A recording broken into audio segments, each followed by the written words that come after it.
एक समय की बात है, एक छोटे से गांव में रामू नाम का एक गरीब किसान रहता था। रामू का जीवन कठिनाइयों से भरा हुआ था। उसकी खेती योग्य जमीन बहुत छोटी थी और बारिश भी अक्सर समय पर नहीं होती थी। वह कठिन परिश्रम करता, फिर भी उसकी फसलें बहुत कम होती और उससे मिलने वाली आमदनी से मुश्किल से ही उसका और उसके परिवार का पेट भर पाता था। रामू के पास संपत्ति के नाम पर बस उसकी छोटी सी झोपड़ी और कुछ पशु थे। रामू का जीवन गरीबी में बीत रहा था, लेकिन उसकी आस्था भगवान में अडिग थी। वह नियमित रूप से गांव के मंदिर में जाकर भगवान शिव की पूजा करता और उनसे अपने और अपने परिवार के लिए सुख शांति की प्रार्थना करता। उसकी आस्था इतनी मजबूत थी कि वह अपनी परेशानियों के बावजूद कभी भी भगवान से शिकायत नहीं करता था। वह हमेशा यही मानता था कि जो भी होता है, भगवान की इच्छा से होता है और उसमें कुछ अच्छा ही छिपा होता है। एक दिन, जब रामू की फसल पूरी तरह से नष्ट हो गई, तो वह बहुत दुखी हुआ। उस दिन वह मंदिर गया और भगवान शिव के सामने बैठकर रोने लगा। उसने कहा, हे भगवान, मैं बहुत ही गरीब और असहाय हूँ। मेरे पास अब कुछ भी नहीं बचा है। मेरी फसल भी नष्ट हो गई है और मेरे बच्चों को खिलाने के लिए मेरे पास कुछ भी नहीं है। कृपया मेरी मदद करें। रामू की प्रार्थना सुनकर भगवान शिव को उस पर दया आई।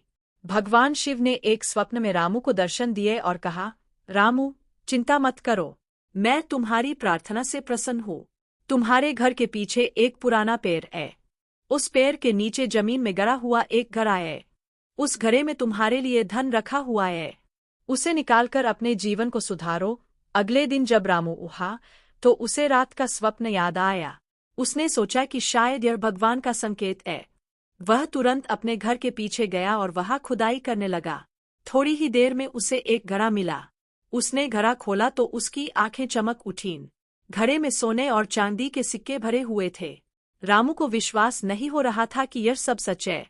उसने भगवान का धन्यवाद किया और अपनी पत्नी को सारी बात बताई।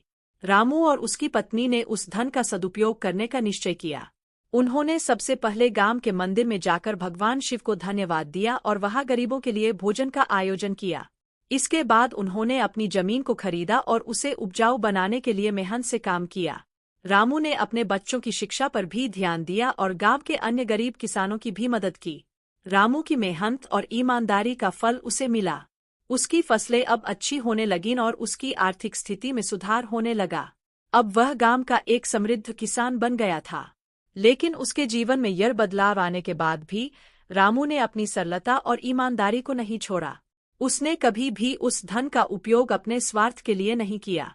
वह हमेशा दूसरों की मदद के लिए तत्पर रहता और भगवान का धन्यवाद करता। समय बीतता गया और रामू का नाम गांव में एक ईमानदार, धार्मिक और परोपकारी व्यक्ति के रूप में प्रसिद्ध हो गया। गांव के लोग उसे बहुत मान सम्मान देते थे और उसकी बातें सुनते थे। रामू ने भी अपनी संपत्ति का एक बड़ा हिस्सा गरीबों और जरूरतमंदों की सेवा में लगा दिया। उसने अपने जीवन में कभी भी अहंकार नहीं किया और हमेशा दूसरों की भलाई के लिए काम किया। रामू की इस धार्मिक और परोपकारी भावना ने उसे और भी अधिक समृद्धि और सुख शांति दिलाई। उसकी ईमानदारी और धार्मिक आस्था ने न केवल उसके जीवन को बदल दिया, बल्कि पूरे गांव के लोगों के लिए भी एक प्रेरणा का स्रोत बन गई। रामू की कहानी यह सिखाती है कि ईमानदारी, परिश्रम और भगवान में अडिग आस्था के साथ जो व्यक्ति अपना जीवन जीता है, भगवान उसकी मदद अवश्य करते हैं। रामू ने कठिनाइयों में भी कभी हार नहीं मानी और उसकी आस्था ने उसे वह सब कुछ दिलाया जिसकी वह आकांक्षा करता था। उसकी धार्मिकता और परोपकारिता ने उसे एक महान व्यक्ति बना दिया, जिसे आज भी लोग याद करते हैं। इस प्रकार रामू की कहानी यह संदेश देती है कि चाहे जीवन में कितनी भी कठिनाइयां आएं, हमें कभी भी अपनी आस्था और ईमानदारी को नहीं छोड़ना चाहिए। भगवान हमेशा उनके साथ होते हैं जो सच्चे दिल से उनकी पूजा करते हैं और दूसरों की भलाई के लिए काम करते हैं।